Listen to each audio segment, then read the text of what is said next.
அல்ல.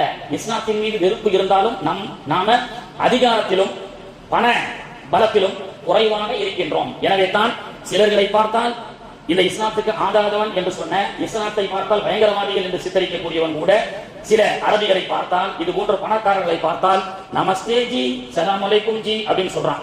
ஏழ்மையான மக்களை பார்த்தால் அடித்து உதைக்கின்றான். இதிலிருந்து நம்முடைய சமூகம் என்ன தெரிந்து கொள்ள வேண்டும்?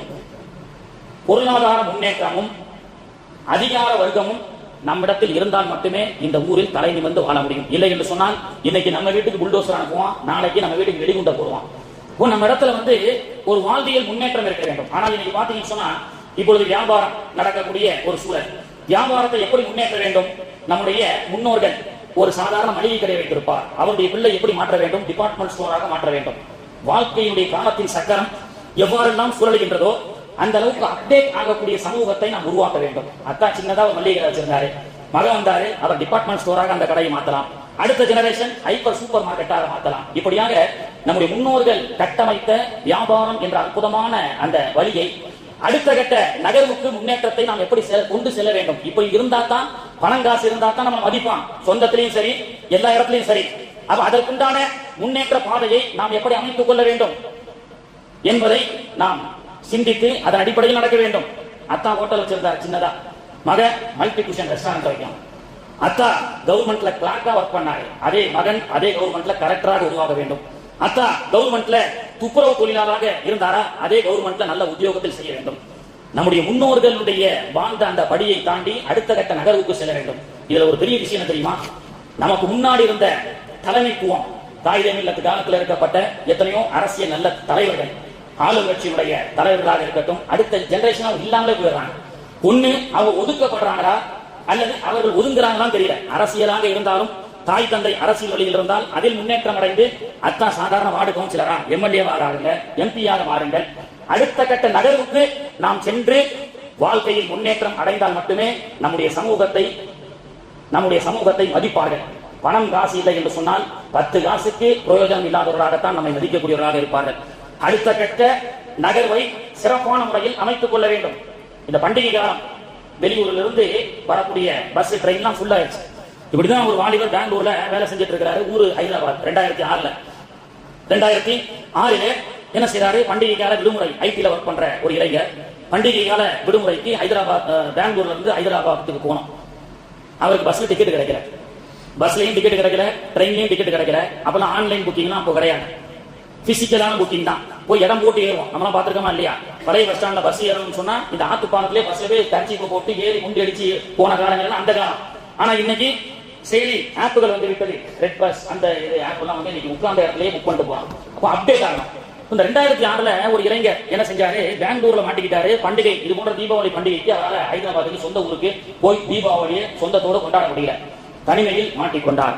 அந்த தனிமையில் மாட்டிக்கொண்ட அந்த 3 நாட்களிலே அவர் சிந்திச்சார், ஏன் நம்மளால ஊருக்கு போக முடியல, ஏன் நாம் ஒரு ஆப்பை தயார் பண்ணக்கூடாதுன்னு சொல்லி 3 நாட்களிலே தன்னுடைய அந்த அறிவாற்றலால் ரெட் பஸ் என்ற ஆப்பை அவர் உருவாக்குகின்றார். பிறகு அந்த ரெட் பஸ் என்பது 6000 கோடி பல நாடுகளிலும் அந்த ஆப் வாங்கப்பட்டதாக சொல்லப்படுகிறது. ஏன் சொல்றேன்னு சொன்னா அப்டேட்டுகளாக மாற வேண்டும். இன்னைக்கு கடையை தேடி வரக்கூடிய கஸ்டமர்களை தாண்டி ஆன்லைன் விற்பனை என்று ஒன்று இருக்கிறதா இல்லையா?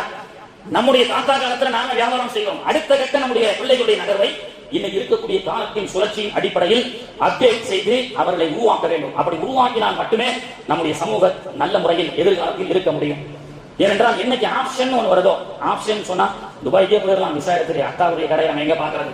கட்டமைக்கப்பட்ட அற்புதமான அந்த வியாபாரத்தை எல்லாம் இந்த சமூகம் அதையெல்லாம் விட்டுட்டு அந்த வழியில இல்லாம வேற எங்கேயோ போய் நம்ம அடிமைகளாக இருந்து தேடக்கூடிய விஷயத்தை விட்டு நம்முடைய முன்னோர்கள் நமக்கு ஜவுளி கடைகளாக, ஹோட்டல்களாக, நல்ல ஒரு தொழில் வைத்துக் கொண்டிருக்கக்கூடிய வியாபாரிகளாக இருந்தால் அடுத்த கட்ட நம்முடைய பிள்ளைகளை அந்த வியாபாரத்தின் பக்கமாக அடுத்த சுழற்சியில் அந்த வியாபாரம் எப்படியெல்லாம் நவீனப்படுத்தப்படுகிறதோ அந்த நவீனத்தின் அடிப்படையில் பிள்ளைகளை படிக்கவும் வைக்க வேண்டும். அந்த வியாபாரத்தை முன்னேற்ற பாதையில் கொண்டு செல்லக்கூடிய விஷயத்தையும் கொடுக்க வேண்டுமே தவிர என்னைக்கு ஆப்ஷன் நம்ம எடுத்தோம், வெளிநாட்டுக்கு போலாமா, அத்தா வியாபாரத்தை பார்க்கலாமா, படிக்கலாமா, இப்படி இந்த குழப்பத்தில் இருக்கிறது தான் நம்முடைய வாழ்க்கையுடைய தோல்வி. மானை சிறுத்தை துரத்தும், ஆனால் ஒரு கட்டத்திலே சிறுத்தை சோர்வடைந்து விடும், மான் தப்பித்து விடும். ஆனால் சிறுத்தையை விட மானை விட சிறுத்தை தான் வேகத்தில் ரொம்ப ஸ்பீடு. சிறுத்தை 200 கிலோமீட்டர் ஸ்பீட்ல ஓடனா மான் 150 கிலோமீட்டர் ஸ்பீட்ல ஓட முடிகிறது. ஆனால் சிறுத்தை மானை துரத்துவதை தோல்வி அடைந்து விடுகிறது. கொஞ்சம் தூரம் ஓடும், மான் வேகமாக ஓடும். மானுடைய ஓட்டத்தை அந்த சிறுத்தையால் பிடிக்க முடியாது. ஒரு கட்டத்திலே சிறுத்தை சோர்வடைந்துவிடும். இந்த சம்பவத்தை எழுதிட்டு சொல்றாங்க, ஏன் தெரியுமா சிறுத்தை மானை விட வேகமாக ஓடக்கூடிய சிறுத்தை ஒரு கட்டத்திலே சோர்வடைந்து விடுகிறது? சிறுத்தைக்கு வேற ஆப்ஷன் இருக்கு. இந்த மான் இல்லை என்று சொன்னால் இந்த மான் இல்லை என்றால் வேற மான் அப்படின்ற ஒரு ஆப்ஷன் இருக்கு. ஆனா ஓடக்கூடிய மானுக்கு ஒரே ஆப்ஷன் தான் இருக்கு. இந்த சிறுத்தை இடத்தில் மாட்டிக்கொண்டால் நாம் இறந்து விடுவோம் என்ற ஒரே ஆப்ஷன் தான் இருக்கின்றது. ஆப்ஷன் ஒன்றாக இருந்தால் உன்னுடைய ஓட்டத்தில் சோர்வு ஏற்படாது. ஆப்ஷன் வேறையாக இருந்தால் உன்னுடைய ஓட்டத்தில் சோர்வு ஏற்பட்டுவிடும் என்று சொல்லப்பட்டது. அது நம்முடைய பிள்ளைகளுக்கு நம்ம சொல்லிக் கொடுக்கணும். அங்க போலாமா அங்க போலாமா. இன்னைக்கு வாலிபர்கள் நிறைய வாழ்க்கையை வீணடித்துக் கொண்டிருக்கிறார்கள். என்ன செய்வது?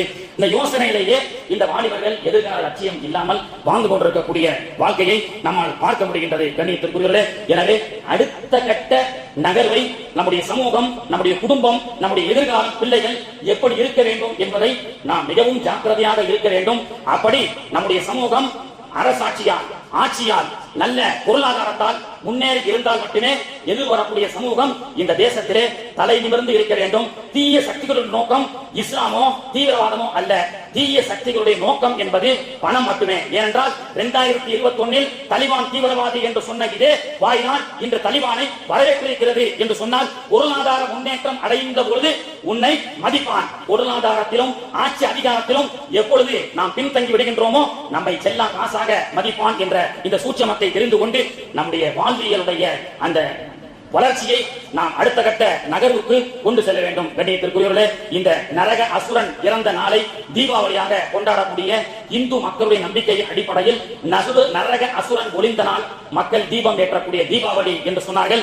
அப்படி நரக அசுரனாக இருக்கக்கூடிய மதவாதம், நரக அசுரனாக இருக்கக்கூடிய மத துவேஷம், நரக அசுரனாக இருக்கக்கூடிய கலவரம், மத அசுரனாக இருக்கக்கூடிய இது போன்ற ஜாதி வெறி, மதவெறி இல்லாமல் மாமன் மச்சாங்களாக, அண்ணன் தம்பிகளாக ஒற்றுமையாக இந்த தேசத்திலே நாம் வாழ வேண்டும். நரக அசுரனுடைய குணங்கள் யாருக்கெல்லாம் இருக்கின்றதோ இந்த தீபாவளியுடைய பண்டிகையை முன்னிட்டு அவர்களுக்கு நல்ல புத்தியை இறைவன் தர வேண்டும். எல்லா மக்களும் ஒன்றே குலம், ஒருவனே தேவன் என்ற அடிப்படையில் ஒற்றுமையாக வாழ வேண்டும். நாம பண்ற பெரிய தப்பு என்ன தெரியுமா? இந்தியா முஸ்லீம் நாடா மாறப்போகுது. இந்தியா முஸ்லீம் நாடா இருந்தா நல்லாவே இருக்காது. ஒன்று தெரிஞ்சுக்கோங்க, அந்த பிரச்சாரத்தினால்தான் இன்னைக்கு நிறைய பேர் கொந்தளிச்சு போயிருக்கிறான். நாம என்ன சொல்றோம்? இந்தியா என்பது பன்முகத்தன்மை கொண்ட நாடு. இங்கே தீபாவளி என்று சொன்னால் அந்த விசேஷத்திலே பாய் நான் சாமிக்கு படைக்காத பலகாரத்தை உனக்கு தருகின்றேன் என்று சொல்லக்கூடிய நல்ல இந்து சகோதரனும் இந்த தேசத்திலே வாழுகின்றான். பாய் உங்கள் வீட்டு ரம்ஜான் பக்கத்துக்கு எனக்கு பிரியாணி கொடுங்கள் என்று அந்த முஸ்லீம் இடத்திலிருந்து கேட்டு வாங்கக்கூடிய இந்து சகோதரர்கள் எத்தனையோ பேர். கிறிஸ்துமஸ் என்று கேக்கை எல்லா மதத்த மக்களுக்கும் கொடுத்து கிறிஸ்டியன்கள் வாழ்ந்து கொண்டிருக்கின்றார்கள். பன்முகத்தன்மை கொண்ட இந்த நாட்டிலே தீபாவளி, கிறிஸ்துமஸ், ரம்ஜான் எல்லாமே மக்கள் சந்தோஷமாக கொண்டாடினால்தான் இந்த இந்திய தேசம் சிறப்பாக இருக்கும். அதை விட்டுவிட்டு முஸ்லீம் நாடாக மாற்ற வேண்டும் என்று நினைப்பதோ, இந்து நாடாக மாற்ற வேண்டும் என்று அவர்கள் சொல்வதோ, கிறிஸ்துவ நாடாக மாற்ற வேண்டும் என்று அவர்கள் சொன்னால் இந்த நாடு பாகிஸ்தான் மாறி முன்னேறாமையே இருக்கக்கூடிய ஒரு சூழல் தான் ஏற்படும் என்பதை சொல்லிக்கொண்டு, மத துவேஷ நரக அசுரர்கள் இந்த தீபாவளியுடைய விஷயத்தை கொண்டு அவர்கள் அழிக்கப்படட்டும், திருத்தப்படட்டும். மனித நேயம் என்ற நல்ல உணர்வு, மாணவி அவர்கள் தந்த நல்ல மனித நேயம் இந்த தேசத்திலும் உலகத்திலும் மலரட்டும். அப்படி மலரக்கூடிய வாக்கியத்தை அல்லாஹ் தஆலா தந்து அருள் புரிவானாக. மனித நேயத்தை கற்றுக் கொடுத்த மாணவி அவர்களை I love Muhammad, we love Muhammad என்று எல்லா காலங்களிலும் நேசித்து மார்க்கத்தின் அடிப்படையில் சகோதர ஒற்றுமையோடு வாழக்கூடிய வாக்கியத்தை அல்லாஹ் தஆலா நாம் அனைவர்களுக்கும் தந்து அருள் புரிவானாக. சுன்னத் தொழாதவங்க தொழுது கொள்ளுங்கள்.